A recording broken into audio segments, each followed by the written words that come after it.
Alhamdulillah, saya dapat satu WhatsApp daripada seorang DJ sebuah radio terkemuka dekat negara kita jugalah, saya tak sebut nama dia siapa.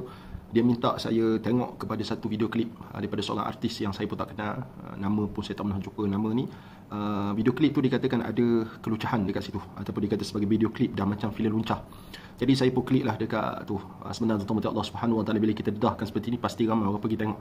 Cumanya saya nak nyatakan tuan-tuan Allah, dalam video ni teguran kepada artis yang digelar sebagai 44 Airil ataupun 44 Airil, yang tajuk lagunya Sempurna ni, saya nasihatkan kepada peringkat anak lah ni, saya nasihatkan supaya tak perlu buat video klip untuk lagu kita macam tu.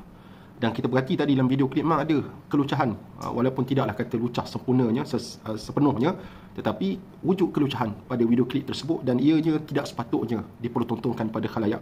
Dan saya ingin bertanya, banyak kali saya nak bertanya, mana pihak berautoriti? Adakah selepas netizen mengeluarkan pandangan ataupun mengkritik, barulah pihak berkuasa nak ambil, seperti mana video lagu Serumpun dulu, lagu raya dulu, sehingga diubah video klip tersebut sebab pakaian artis ketika itu sangat mendedahkan aurat, sangat seksi. Dan begitu juga dalam video klip ni terdapat juga asyik-asyik ataupun babak-babak yang saya lajukan. Kita lihat benda ni tuan-tuan Allah SWT tak sepatutnya wujud lah dalam video klip mana-mana lagu sekalipun, lebih-lebih lagi datang daripada orang Islam, orang muda lagi. Kalau nak naikkan nama, mesti suara mesti sedap. Suara sedap, ada attitude yang sangat baik, insya-Allah boleh pergi jauh. Berapa ramai artis kat Malaysia ni suara sedap, perangainya, akhlaknya baik, boleh bertahan lama. Tapi kalau akhlak, muka tak berapa nak kacak, suara tak berapa nak sedap, lagu pula ke laut, macam mana kita nak sustain dalam industri? Jadi yang penting sekali, buat lagu sedap.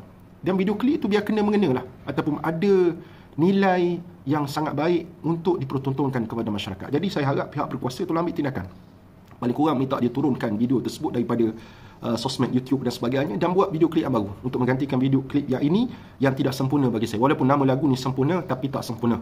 Jadi buat video klip yang baru ataupun berubahlah, carilah idea-idea yang lebih segar yang menyebabkan masyarakat, kalau kita nak pertontonkan bagaimana masalah masyarakat, kita pertontonkan dalam bentuk yang lebih baik untuk kita tunjukkan kepada masyarakat bagaimana cara menasihati dalam lagu.